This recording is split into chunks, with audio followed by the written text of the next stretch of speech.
नमस्कार, जनवार्तामध्ये आपल्या सगळ्यांचं स्वागत. घेऊया मागील आठवड्यातील ठळक घडामोडींचा आढावा. राज्यातील काँग्रेस आणि राष्ट्रवादीचे सरकार जनतेचे रक्षक नसून ते भक्षक बनले आहेत, अशी टीका शिवसेना कार्याध्यक्ष उद्धव ठाकरे यांनी केली. मंगळवारी पोलिसांनी गोळीबार केला होता. यावेळी मृत्युमुखी पडलेल्या शेतकऱ्यांच्या नातेवाईकांची विचारपूस करून दिलासा देण्यासाठी तसेच जखमींची भेट घेण्यासाठी ठाकरे मावळात आले. भेटीगाठीनंतर आयोजित करण्यात आलेल्या पत्रकार परिषदेत त्यांनी आघाडी सरकारवर हल्ला चढविला. यावेळी खासदार गजानन बाबर, आमदार नीलम गोरे, विजय शिवतारे, जिल्हा प्रमुख मच्छिंद्र खराडे, माजी आमदार दिगंबर भेगडे, भाजपचे ज्येष्ठ नेते केशवराव वाडेकर यांच्यासह तालुक्यातील शिवसेना आणि भाजपचे तसेच पिंपरीतील शिवसेनेचे पदाधिकारी उपस्थित होते. यावेळी उद्धव ठाकरे म्हणाले, न्याय मागणाऱ्या शेतकऱ्यांवर गोळ्या झाडून त्यांचे खून करणाऱ्या सरकारचा सर्वांनी एकत्र येऊन माज उतरवला पाहिजे. या घटनेची जबाबदारी स्वीकारून पालकमंत्री अजित पवार आणि गृहमंत्री आर पाटील यांनी राजीनामा द्यावा, अशी मागणी ठाकरे यांनी केली. दिवसा ढवळ्या हा जो काही अत्याचार झाला त्याचं काल वर्णन विधानसभेमध्ये झालेलंच आहे. जनरल डायरला सुद्धा लाजवेल असा अत्याचार आहे. एकूण गेल्या काही महिन्यातला या सरकारचा कारभार बघितल्यानंतर हे सरकार रक्षकाच्या ऐवजी नरभक्षक झाले की काय अशी आता शंका यायला लागलेली आहे. कारण गेल्या काही महिन्यातला सातत्याने केलेला तिसरा का चौथा गोळीबार आहे. जैतापूरला झाला, जालनाला वारकऱ्यांवरती गोळीबार झाला, मोवाडला झाला आणि हा कालचा मावळमध्ये झाला. एकूणच प्रकार अत्यंत निर्गुण आहे. निर्दयतेने हे सरकार पोलिसांना हाताशी धरून हा कारभार करते आणि याला आपण लोकशाही मानायचं का, हा एक मोठा प्रश्न आहे. जी लोक मृत्युमुखी पडली त्यांच्या मी घरी गेलो होतो आणि तिथे ज्या काही घटना कशा घडल्या याचे किस्से ऐकल्यानंतर सर्वसाधारणतः सगळ्यांचं मत हेच पडलेलं आहे की हे आंदोलनामध्ये केलेल्या गोळीबारातले मृत्यू नसून हा जवळपास केलेला खूनच आहे. आणि मग प्रश्न हाच येतो की दरवेळेला असे अत्याचार करायचे, एक थोडे दिवस त्याचा निषेध होतो, चौकशीची नाटकं करायची आणि मग सगळं काही चिडीचूप होतं, सगळं काही गप होतं. आत्तापर्यंत जिथे जिथे गोळीबार केला गेलेला आहे त्या 3 ते 4 ठिकाणी गोळीबार करणाऱ्या पोलिसांवरती काय कारवाई झालेली आहे. बरं, दुसरा मी एक मुद्दा या विषयाच्या अनुषंगाने मांडला होता की पोलीस गोळीबार करतात इकडे सुद्धा ज्यांनी गोळीबार केला ते आपण वृत्तवाहिन्यांच्या चॅनलवरनं पाहिलेलं आहे. अतिशय व्यवस्थितपणे दिसते की आंदोलक पळत होते, निघून जात होते, त्यांचा पाठलाग करून गोळ्या घालण्यात आलेल्या आहेत. आणि असा गोळीबाराचा अधिकार कोणाला आहे का? मग हे खून नाही आहेत का? मग पोलीस SP ते कर्णिक असतील किंवा सारा पोलीस शिपाई असेल, ज्यांनी हा जो काही आतताईपणा केलेला आहे त्यांच्यावरती कारवाई होणार आहे की नाही, का नुसतंच म्हणजे लोकांनी सरकारने अत्याचार करत जायचा आणि लोकांनी तो भोगत जायचा आणि त्याच्याबद्दल काही ब्रसुरा काढायचं नाही अशी अपेक्षा सरकारची आहे का? बरं, मुद्दा जो आहे तो पिण्याच्या पाण्याचा आहे. या 3-4 ठिकाणी गेल्यानंतर आपण सुद्धा बरेचसे जण माझ्यासोबत होता. कोणाचंही असं म्हणणं नाही की पिंपरी चिंचवडला पाणी मिळू नये. पिंपरी चिंचवडला पाणी मिळालं पाहिजे, आमची सुद्धा भूमिका आहे. पण त्या नळातून पाणी यावं, रक्त येऊ नये अशीच सगळ्यांची मागणी आहे. नळ उघडल्यानंतर पाणी आलं पाहिजे, रक्त नको. म्हणजे एकाला पाणी देताना आता सुद्धा इकडेच हॉस्पिटलमध्ये त्यांचं नाव काय ते सगळं सांगत होते. जनलोकपाल विधेयकाला पाठिंबा दर्शवण्यासाठी शहरात लॉंग मार्च आणि प्रकाश फेरीचे आयोजन करण्यात आले. जनलोकपाल विधेयकासाठी अण्णा हजारे यांनी सुरू केलेल्या आंदोलनाला पाठिंबा दर्शवण्यासाठी भ्रष्टाचार आणि अत्याचार विरोधक समितीच्या वतीने लॉंग मार्च तसेच इंडिया अगेन्स्ट करप्शनच्या वतीने आंदोलनाचा एक भाग म्हणून प्रकाश फेरी काढण्यात आली. भ्रष्टाचार आणि अत्याचार विरोधक समितीच्या वतीने काढण्यात आलेल्या लॉंग मार्च फेरीमध्ये समितीचे शहर अध्यक्ष सुरेश निकाळजे, उपाध्यक्ष संजय चव्हाण, सेक्रेटरी राजेश सावंत, संतोष पवार यांच्यासह अनेक तरुण तरुणींनी सहभाग घेतला. हा लॉंग मार्च अलकाडॉगी चौकापासून टिळक रोड, बाजीराव रोड ते शनिवारवाडापर्यंत काढण्यात आला. या लॉंग मार्च फेरीमध्ये तरुणांनी हा लढा स्वतःच्या हातात घेऊन अहिंसेच्या मार्गाने चालवावा, यासाठी स्वातंत्र्याच्या पुन्हा पेटवा मशाली, भारत करा बलशाली, चला उठा जागेवा अशा घोषणाही देण्यात आल्या.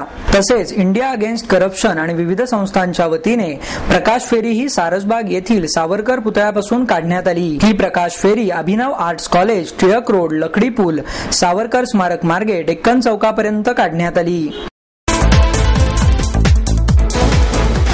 जनवाडी मस्जिद ट्रस्ट आणि चतुशृंगी पोलीस स्टेशनच्या वतीने इफ्तार कार्यक्रमाचे आयोजन करण्यात आले. जनवाडी येथील मशिदीच्या परिसरात सुरक्षिततेच्या कारणास्तव नुकतेच 9 सीसीटीव्ही कॅमेरे बसवण्यात आले आहेत. या कॅमेऱ्यांच्या सेवेचे उद्घाटन अप्पर पोलीस आयुक्त सुरेश मेखला यांच्या हस्ते करण्यात आले. यावेळी परिमंडळ 3 चे उपायुक्त ज्ञानेश्वर चव्हाण, एसीपी विष्णू माने, वरिष्ठ पोलीस निरीक्षक महादेव चव्हाण, सहाय्यक पोलीस निरीक्षक MN जोशी, निलेश निकम, रशीद शेख, रफिक सौदागर यांच्यासह अनेक मुस्लिम बांधव उपस्थित होते. अप्पर पोलीस आयुक्त मेखला यांनी या कॅमेऱ्यांच्या कंट्रोल रूमची पाहणी करताना कोटकोटल्या ठिकाणांवर विशेष लक्ष ठेवण्यात यावे याविषयी मोलाचे मार्गदर्शन केले. यानंतर जनवाडी परिसरातीलच किलबिलिया विद्यालयात रोजा इफ्तार या कार्यक्रमाचे आयोजन करण्यात आले. या कार्यक्रमाला चतुशृंगी पोलीस स्टेशनच्या वतीने सर्वधर्मीय कार्यकर्त्यांना आमंत्रित करण्यात आले होते. या इफ्तार कार्यक्रमाला मुस्लिम बांधवांसह अनेक नागरिक उपस्थित होते. यावेळी विविध पदार्थांनी सजलेल्या थाळ्यांमध्ये उपस्थितांनी या पक्वान्नांचा आस्वाद घेतला. तसेच या कार्यक्रमात अप्पर पोलीस आयुक्त सुरेश मेखला, उपायुक्त ज्ञानेश्वर चव्हाण, पोलीस निरीक्षक महादेव चव्हाण यांच्यासह राजकीय नेते निलेश निकम यांचा महाविद्यालयाच्या मुख्याध्यापकांच्या हस्ते शाल श्रीफळ देऊन सत्कार करण्यात आला. त्याचप्रमाणे अशा प्रकारचे सार्वजनिक उपक्रम राबवल्याबद्दल पोलीस आयुक्त मेखला यांनी संबंधितांचे अभिनंदन केले.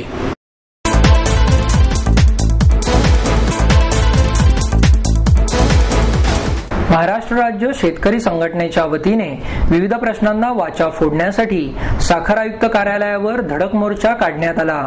ऊस, कांदा, कापूस इत्यादी पिकांचे भाव गेल्या कित्येक वर्षात स्थिर नाहीत. यामुळे शेतकऱ्यांचे मोठे नुकसान होत आहे. भावाच्या सतत चढउतारामुळे शेतकरी वर्ग अधिक संकटात सापडला आहे. ऊस उत्पादनही यामध्ये भरायला जात आहे. बहुसंख्य कारखान्यांनी गेल्या वेळच्या गळतीसाठी आलेल्या ऊसाला दुसरा हप्ता दिलेला नाही. परिणामी त्यांचे आर्थिक नियोजन कोलमडले आहे. यामुळे शेतकरी वर्ग आत्महत्या करीत आहे. काँग्रेस आघाडीच्या सरकारामुळे शेतकऱ्यांची स्थिती बिकट होत चालली आहे. त्यामुळे शेतकऱ्यांच्या मनामध्ये सरकारविषयी चीड निर्माण झाली आहे. प्रशासनाला जाग येण्यासाठी संपूर्ण महाराष्ट्र राज्यामधून शेतकरी या आंदोलनात सहभागी झाले आहे. शेतकरी संघटनेचे राज्याध्यक्ष रघुनाथ पाटील यांच्या नेतृत्वाखाली हा धडक मोर्चा काढण्यात आला. तसेच यावेळी शेतकऱ्यांच्या समस्यांवर चर्चा करण्यासाठी सभेचेही आयोजन करण्यात आले. यावेळी लक्ष्मण वेडले, शंकर अण्णा गोडसे, शिवाजी नानाखेले, कालिदास आपटे, बाळासाहेब घाडगे, बबनराव काळे, ॲडव्होकेट कनेरकर आदी उपस्थित होते. मी रघुनाथ रामचंद्र पाटील, रघुनाथ दादा म्हणून ओळखतात, शेतकरी संघटना अध्यक्ष. पुस्तके मोबाईलवर उपलब्ध झाल्यास वाचन संस्कृती वाढीस लागेल, असं मत ज्येष्ठ संगणक तज्ज्ञ डॉक्टर विजय भटकर यांनी व्यक्त केलं. त्या वतीने पानिपतकार विश्वास पाटील यांचे बहुभाषिक साहित्याच्या ई-बुक्सचे प्रकाशन डॉक्टर भटकर यांच्या हस्ते झाले. त्यावेळी बुकगंगा.com चे संस्थापक मंदार जोगळेकर, महाराष्ट्र साहित्य परिषदेच्या कार्याध्यक्ष डॉक्टर माधवी वैद्य आदी मान्यवर उपस्थित होते. यावेळी भटकर म्हणाले, हिंदुस्थानातील सर्व भाषा या इंग्रजीप्रमाणे संगणकावर येणे आवश्यक आहे. हिंदुस्थानातील भाषेचे वैविध्य हा मोठा ठेवा आहे. मराठीप्रमाणेच अनेक भाषांची अशी स्थिती आहे. त्यांचे साहित्य वाचले जात नाहीत, कारण आजची पिढी मोबाईल पिढी आहे. त्यांना मोबाईलवर पुस्तके वाचण्यासाठी उपलब्ध झाली पाहिजेत. डॉक्टर विश्वास पाटील यांचे पानिपत, पांगिरा, चंद्रमुखी, झाडा झडती, महानायक, संभाजी या कादंबऱ्या आता ई-बुक्सवर उपलब्ध झाल्या आहेत. यावेळी विश्वास पाटील म्हणाले, मराठीचा वापर रोजच्या जीवनात कमी झाला आहे. त्यामुळे आपण नको तिथे इंग्रजी सर्रासपणे वापरतो. तरुण पिढी लेखनापासून दूर जात आहे. पैशाच्या लाभापोटी चांगल्या लेखनापासून दूर जात आहे. हा फार मोठा धोका आहे. यावेळी माधवी वैद्य म्हणाल्या, ई-बुक संकल्पनेमुळे मराठी लेखन जागतिक पातळीवर पोहोचले आहे. त्यामुळे वाचन संस्कृतीला हातभार लागेल, असेही त्यांनी यावेळी सांगितले. पुण्यातील प्रश्नांकडे लक्ष देण्याऐवजी महापौर मोहनसिंग राजपाल रेसकोर्सवर रेस खेळत होते, हा आरोप करून या विरोधात मनसेच्या वतीने महापालिकेत घोडा आंदोलन करण्यात आले. पालिका आवारात घोडे आंदोलन केले. महापौरांनी राजीनामा द्यावा अशी मागणी त्यांनी केली. महापालिकेतील गटनेते रवींद्र धंगेकर यांच्या नेतृत्वाखाली हा मोर्चा काढण्यात आला. या आंदोलनात 3 घोड्यांचा समावेशही केला होता. शहराध्यक्ष प्रकाश ढोरे, किशोर शिंदे, राजू गोरडे, राजेंद्र बराटे, वसंत मोरे आदी नगरसेवक, शिक्षण मंडळ सदस्य बाबा शेडगे, सुशीला नेटके, दीपा सणस या आंदोलनात सहभागी झाले होते. पाणी, खड्डे, वाहतूक असे अनेक प्रश्न असताना त्याकडे लक्ष देण्याऐवजी महापौरांचे लक्ष रेसमध्ये आहे. त्यांच्या घराशेजारी असलेल्या जुगाराच्या अड्ड्यावर जाऊन ते जुगारी खेळत असल्याचा आरोप शेडगे यांनी पत्रकारांशी बोलताना केला. रेस या खेळाला केंद्राने आणि राज्याने अधिकृत खेळाचा दर्जा दिला आहे. तसेच रेस कोर्सवर सुरू झालेल्या स्पर्धेत गेल्या अनेक वर्षापासून महापौर चषक दिला जातो. टर्फ क्लबने यासाठी निमंत्रण दिले होते म्हणून मी त्या कार्यक्रमाला गेलो होतो असा खुलासा महापौरांनी पत्रकारांशी बोलताना केला. या कार्यक्रमावरून टीका करणाऱ्या लोकांच्या डोक्यातच खड्डे झाले आहेत. काही लोकांना खुसपट काढण्याची सवयच झाली आहे असे महापौरांनी सांगितले. लोकपाल विधेयकाबाबत माकप आणि संघ परिवाराच्या चर्चासत्रात पंतप्रधानांच्या लोकपाल कक्षेतील समावेशाबाबत एकमत झाले. लोकपाल विधेयकाच्या कक्षेत पंतप्रधान आणि न्यायालयीन यंत्रणा यांचा समावेश केल्यास देशाच्या स्थैर्याला धोका निर्माण होईल ही सत्ताधारी काँग्रेस पक्षाने व्यक्त केलेली भीती अनाठायी असल्याचा सूर मार्क्सवादी कम्युनिस्ट पक्षाच्या वतीने आयोजित चर्चासत्रात व्यक्त करण्यात आला. भ्रष्टाचाराची व्याख्या व्यापक असली पाहिजे असेही मत वक्त्यांनी मांडले. लोकपाल विधेयक खरे काय खोटे काय हा चर्चासत्राचा विषय होता. मार्क्सवादी कम्युनिस्ट पक्षाचे सरचिटणीस अजित अभ्यंकर, भाकपचे नारायणराव घागरे, ॲडव्होकेट मिलिंद सहस्त्रबुद्धे, सुरेश मोहिते, भ्रष्टाचार विरोधी जन आंदोलनाचे ज्येष्ठ कार्यकर्ते के.डी. पवार यांनी चर्चासत्रात सहभाग घेतला. अजित अभ्यंकर म्हणाले, लोकपाल विधेयक आणण्याची सूचना डाव्या पक्षांनी 1970 मध्ये केली. त्यानंतर सातत्याने या विधेयकाचा आग्रह धरला. सी.डी. देशमुख अर्थमंत्री असताना त्यांनी तत्कालीन पंतप्रधान पंडित जवाहरलाल नेहरू यांच्याकडे भ्रष्टाचाराच्या प्रकरणांची चौकशी करण्यासाठी स्वतंत्र यंत्रणा निर्माण करण्याची मागणी केली होती. जनलोकपाल विधेयक मंजूर होण्यासाठी खासदारांच्या घरावर मोर्चा काढला पाहिजेत. तरुणांनी या आंदोलनात सहभागी होण्याची गरज असल्याचे नारायण घागरे यांनी सांगितले. पुढच्या पिढीच्या भवितव्यासाठी ही लढाई असल्याने ती मध्ये प्रत्येकाने सहभाग घ्यावा असे आवाहन के.डी. पवार यांनी केले. ॲडव्होकेट मिलिंद सहस्त्रबुद्धे यांनीही विचार मांडले. भ्रष्टाचार कमी करण्यासाठी राजकीय इच्छाशक्तीची गरज असतानाच पंतप्रधानांचाही लोकपाल विधेयकात समावेश व्हावा अशी भावना राष्ट्रीय स्वयंसेवक संघाचे सहकार्यवाह भैयाजी जोशी यांनी व्यक्त केली. चित्रपटांना राजकीय सेन्सॉरशिप नको असं मत प्रसिद्ध दिग्दर्शक संगीतकार अवधूत गुप्ते यांनी व्यक्त केलं.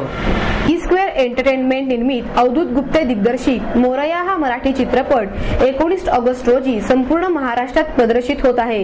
यावेळी अवधूत गुप्ते म्हणाले, झेंडा चित्रपटाच्या वेळी आलेल्या अनुभवामुळे मला निर्माता म्हणून मोठा तोटा झाला. पैशाचा विचार करून मोरया चित्रपटामध्ये वादग्रस्त घटना किंवा संवाद येऊ नयेत यासाठी प्रयत्न केले आहेत. झेंडाच्या वेळी आलेल्या अनुभवामुळे माझे ओठ भाजले आहेत. यातून मी शहाणा झालो असून आता मी ताक फुंकूनच नव्हे तर आधी फ्रीजमध्ये ठेवतो आणि मगच पितो अशी मिश्किल टिप्पणी गुप्ते यांनी केली. लोकमान्य टिळकांनी ज्या विधायक हेतूसाठी सार्वजनिक गणेशोत्सव सुरू केला तो उद्देश बाजूला पडला असून यामध्ये अनेक चुकींच्या प्रवृत्ती निर्माण झाल्याची खंत व्यक्त करतानाच गणेश मंडळातील प्रत्येक कार्यकर्त्याच्या मनातील दुःख, कुचंबणा मोरया चित्रपटातून मांडला आहे असेही गुप्ते यांनी सांगितले. या चित्रपटात गुरु ठाकूर, संदीप खरे आणि अरविंद जगताप लिखित गीतांना अवधूत गुप्ते यांनी संगीत दिले आहे. कथा, पटकथा आणि संवाद सचिन दरेकर यांनी लिहिले आहेत. ज्ञानेश्वर मेश्राम, गुप्ते आणि स्वप्नील बांदोडकर यांनी गाणीही गायली आहेत. यावेळी चित्रपटाच्या टीमने कृष्णसुंदर गार्डन येथे सराव करणाऱ्या नादब्रह्म या ढोल पथकास भेट दिली. या पथकाने ढोलताशा वाजवून या टीमचे स्वागत केले. यावेळी या ठिकाणी बघ्यांनी मोठ्या प्रमाणात गर्दी केली.